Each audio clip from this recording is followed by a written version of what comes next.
22 years ago. I was doing a thing like this in my basement, and you were a friend of my mother, Janet's, right? And you came to that Bible study. You were sitting in the middle of it in the room. I can remember it as clear as today.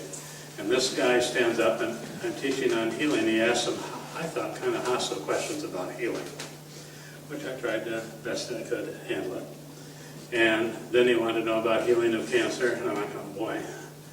Okay, and then I said this and that. And then he said, I'm the one with cancer.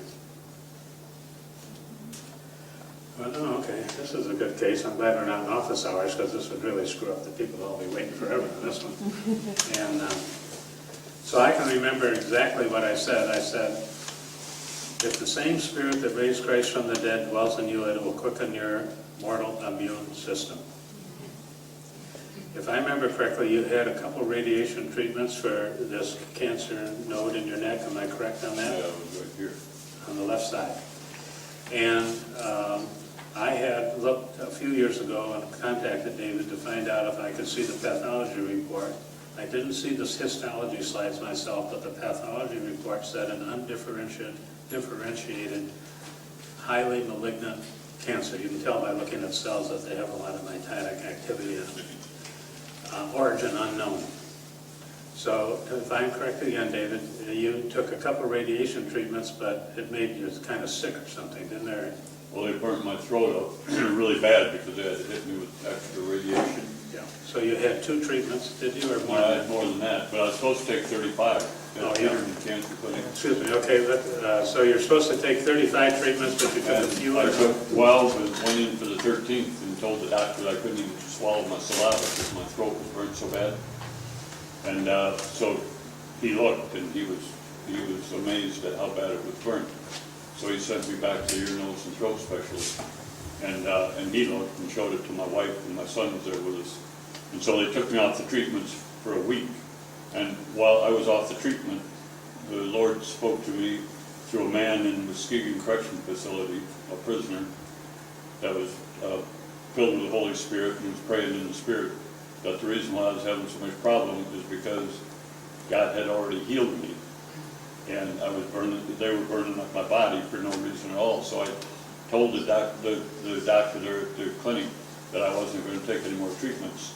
And he got very upset with me. But he said, you're going to die. And I said, no, I'm not going to die because God has already healed me. He said, well, I believe in God healing people, but he gives people the brains to be doctors, and he heals through doctors. I said, well, I believe he heals through doctors also, but he miraculously healed me. And he couldn't change my mind. He cried before we left the office. He did what?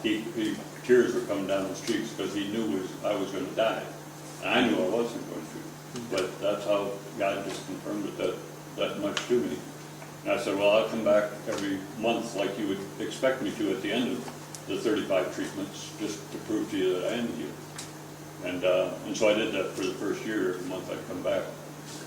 And, Have you had any evidence that you've had recurrence of the cancer, or any primary that you know that could have, no kidney primary, lung primary, liver primary, prostate primary, nothing, no other evidence of, no other nodes? No.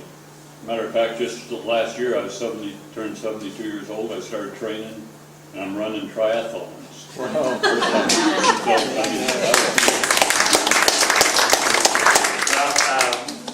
It was kind of ironic that, and I'm happy you came tonight, because it's really an encouragement to everyone of the power of God. Then you subsequently became a pastor at Bear Lake. Bear Lake Christian Church, the Bear Lake in Kalakaska County. Yes, right. Good. And I was pastor there for about 2 years after I got the cancer. After God healed me, I went to the church, but I was called to be a pastor. And so I pastored there, just full-time pastor for almost 20 years. Before that, weren't you in the construction business or re-siding business? Yeah, and I still do that part-time. Okay. Selling jobs, construction jobs, but I don't do the work. But anyway, let me tell you a quick story as long as Let's see, we have another old guy in the audience, so. We're going to have a, But anyway, I want to hear the story.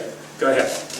I mentioned to people quite often that, I started running triathlon. I've never been athletic in my life, never been competitive in that area.